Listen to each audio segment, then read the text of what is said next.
4 अप्रैल सन 2010 रात के करीब 8 बजे दिल्ली अपनी रफ्तार में चल रही थी। सड़कों पर भीड़ थी। एशिया की नंबर 1 स्क्रैप मार्केट जो कि मायापुरी में थी। मायापुरी स्क्रैप मार्केट में कबाड़ कट रहा था और लोगों को बिल्कुल भी अंदाजा नहीं था कि उसी रात उनके बीच उनकी ही मौत पहुंच चुकी है। एक ऐसी मौत जो दिखाई नहीं देती हो, जिसकी कोई आवाज भी नहीं हो, कोई चेहरा नहीं, बट वो इंसान को अंदर से जिंदा गलाना शुरू कर देती है। अचानक मायापुरी की एक गली से एक आदमी भागता हुआ बाहर आता है। उसका चेहरा डर से सफेद पड़ चुका था, आंखें लाल, सांसें टूटी हुई, और वो सड़क पर खड़े लोगों को चिल्लाकर कहता है, भागो भागो, यहाँ से दूर भागो, ये कबाड़ नहीं है, ये मौत है, मौत। लोग हंसने लगते हैं। किसी ने कहा ये पागल हो गया है।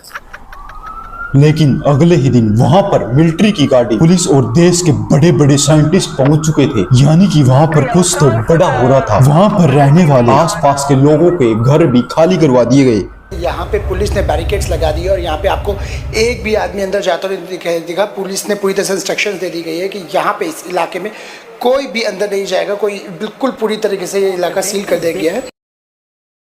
लेकिन कुछ दिनों के बाद जब लोगों के बाल अपने आप झड़ने लगे और शरीर की चमड़ी काली होकर गलने लगी, तब पूरी दिल्ली को समझ में आ चुका था कि वो आदमी कोई झूठ नहीं बोल रहा था। The economic environment was simply not conducive to efficiency or profitability. क्या है, उनके अचानक अपने आप से ही बाल बहुत ज्यादा झड़ने लग गए, साइड स्किन सारी उतरने लग गई, नाखून एकदम काले पड़ गए, शरीर काला पड़ गया। देखो, ये कहानी मैंने अपने आप बनाकर नहीं लिखी, बल्कि ये 100% ऑफिशियल है। यदि अगर आपको लगे कि ये झूठ है, तो आप इसे इंटरनेट पर भी सर्च कर सकते हो और अपने माँ बाप से भी पूछ सकते हो इसके बारे में, क्योंकि इसे सुनने के बाद आपके भी पैरों तले जमीन खिसक जाएगी। इस ट्रू सीरीज को आगे बढ़ाने से पहले यदि आपने इस चैनल को सब्सक्राइब नहीं किया है तो बताओ क्यों नहीं कर रहे हो। जल्दी से जल्दी सब्सक्राइब कर लो, क्योंकि आए दिनों दिन हम ऐसे ही इतिहास के पन्नों को उखाड़ कर आपके सामने रखूंगा। तो बढ़ते हैं एक सच्ची घटना की तरफ। भागो, भागो। Welcome to India with New Delhi. 4 अप्रैल सन 2010 मायापुरी में काम करने वाले कबाड़ी डीलर दीपक जैन अचानक से बहुत ही बुरी तरह से बीमार पड़ जाता है। उसे तुरंत पास के अपोलो हॉस्पिटल में आईसीयू में भर्ती किया जाता है। लेकिन उसके साथ जो हो रहा था उसे देखकर डॉक्टर भी डर गए थे, क्योंकि उसके शरीर के दाहिने हिस्से के बाल अपने आप झड़ रहे थे, वो भी अधिक मात्रा में, और हाथों की चमड़ी पीली काली होकर गल रही थी। ऐसे केस दिनों दिन बढ़ते ही जा रहे थे। डॉक्टरों को कुछ समझ में नहीं आ रहा था कि आखिर ये चल क्या रहा है। ना कोई बीमारी, ना कोई इन्फेक्शन, और ना ही कोई वायरस। आखिर ये था क्या जो डॉक्टरों की सोच से भी परे था। 7 अप्रैल सन 2010 डॉक्टरों को आखिरकार समझ में आ चुका था कि ये बीमारी नहीं, बल्कि ये हालत लोगों की रेडिएशन के कारण बढ़ती जा रही है। जैसे ही ये खबर साइंटिस्ट एक्सपर्ट की टीम तुरंत मायापुरी स्क्रैप मार्केट के लिए निकल पड़ती है। लेकिन सबसे बड़ा डर तो अब शुरू होने वाला था, क्योंकि उन्हें पता ही नहीं था कि वो मौत कहां छिपी हुई थी। सोचो, हजारों टन कबाड़, लोहे के पहाड़, और उन्हीं के बीच एक ऐसी चीज जो दिखाई भी नहीं देती हो, लेकिन धीरे धीरे इंसानों को अंदर से खत्म करती जा रही है। एक्सपर्ट ने रेडिएशन मीटर ऑन किया। जैसे जैसे वो दीपक जैन की दुकान की तरफ बढ़ते जा रहे थे, मीटर की आवाज उतनी तेजी से बढ़ती जा रही थी। कोई जल्दबाजी नहीं है, आराम से। चलिए इसको दीजिए, रख दो, बस इधर से भागो। 45 मिली सीवर पर हवा। आपको ये जानकर हैरानी होगी, पूरे साल में हम 1 मिली सीवर रेडिएशन भी हमारे शरीर के लिए बहुत ही खतरनाक मानी जाती है, बट हर घंटे 45 मिली सीवर रेडिएशन हवा में घुल रही। पूरी मायापुरी स्क्रैप मार्केट को सील कर दिया गया। यहाँ पे पुलिस ने बैरिकेड्स लगा दिए और यहाँ पे आपको एक भी आदमी अंदर जाता नहीं दिखा। पुलिस ने पूरी तरह से इंस्ट्रक्शंस दे दी गई है कि यहाँ पे इस इलाके में कोई भी अंदर नहीं जाएगा।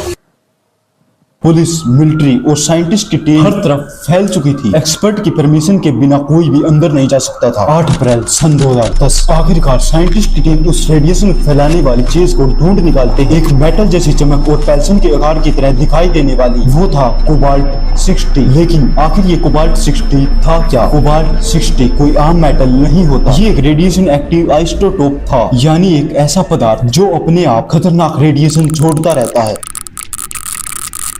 इसे न्यूक्लियर बॉम्ब टेक्नोलॉजी में इस्तेमाल किया जाता है। हाँ, वही न्यूक्लियर बॉम्ब जो एक देश दूसरे देश को इसी के सहारे से धमकी देता है। कोबाल्ट 60 कैंसर थेरेपी और बड़ी बड़ी साइंटिफिक डिवाइस में यूज होता है, बट एक मोटी प्रोटेक्टिव शील्ड के अंदर रखा जाता है, क्योंकि अगर ये हवा में घुल जाए तो ये इंसान के शरीर को धीरे धीरे अंदर से खत्म करना शुरू कर देता है। पहले बाल झड़ते हैं, फिर त्वचा जलने लगती है, फिर बॉडी के सेल्स मरने लग जाते हैं और आखिर में डीएनए तक को तोड़ देता है। इंसान के डीएनए टूटने के बाद सबसे डरावनी बात पता है क्या थी? कोबाल्ट 60 दिखने में एक पतली चमकती हुई पेंसिल जैसा था और दीपक ने उसे अपने पर्स में रख लिया था, क्योंकि उसे लगा ये चमकने वाली चीज कोई कीमती खास चीज होगी, लेकिन असल में वो शरीर के सबसे करीब रहकर उसे अंदर से ही मार रही थी। उस रेडियो एक्टिव कैप्सूल पर साफ साफ लिखा था ड्रॉप एंड रन, यानी कि इसे गिरा और इससे तुरंत दूर भाग जाओ। पर ये कोबाल्ट 60 बहुत ही संभाल कर मोटी परत के अंदर रखा जाता है। पर आपके भी मन में एक सवाल होगा, ये आया कहां से? पुलिस की जांच पड़ताल शुरू होती है तो पता चलता है कि साल 1968 में दिल्ली की एक यूनिवर्सिटी ने कनाडा से एक मशीन खरीदी थी जिसमें इस्तेमाल होता था कोबाल्ट 60। सालों बाद वो ना ही कोई काम की रह रही थी और मशीन बेकार होती जा रही थी, लेकिन उसे सेफली डिसमेंटल करने की बजाय यूनिवर्सिटी के कुछ टीचर ने उसे कबाड़ में ही बेच दिया, वो भी सिर्फ 1.5 लाख रुपए के लिए। फरवरी सन 2010 वो मशीन हरचरण सिंह को बेच दी। हरचरण सिंह ने अपना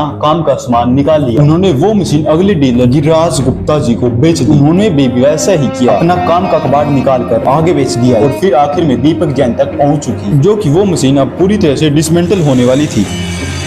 उस हादसे के बाद मायापुरी की कई सड़कें रेडियो एक्टिव हो चुकी थी। रेडिएशन इतनी गहराई तक फैल चुकी थी कि साइंटिस्ट को उन्हें सीमेंट और कंक्रीट की 6 इंच मोटी सड़क बनाई गई ताकि रेडिएशन हमेशा के लिए जमीन के नीचे दब जाए, और तब जाकर मायापुरी के लोगों को वहां पर राहत की सांस मिली। मायापुरी की उन गलियों में हजारों लोग गुजरते बिना ये जाने की कभी वहीं कहीं उन्हीं की मौत कबाड़ में पड़ी थी। और सबसे डरावनी बात पता है क्या थी? अगर उस दिन वो चमकती हुई पेंसिल किसी के बच्चे के हाथ में लग जाती तो वो शायद ये हादसा दिल्ली का नहीं पूरे भारत का सबसे खतरनाक रेडियो एक्टिव रेडिएशन बन जाता। यदि अगर आप आए दिन ऐसे ही दफन हुई मिस्ट्री को जानना चाहते हैं तो अभी सब्सक्राइब कर लो। Thank you for watching.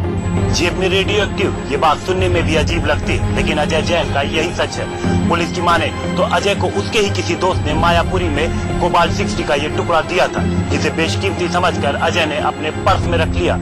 Supratim Banerjee के साथ हिमांशु मिश्रा, दिल्ली आज तक।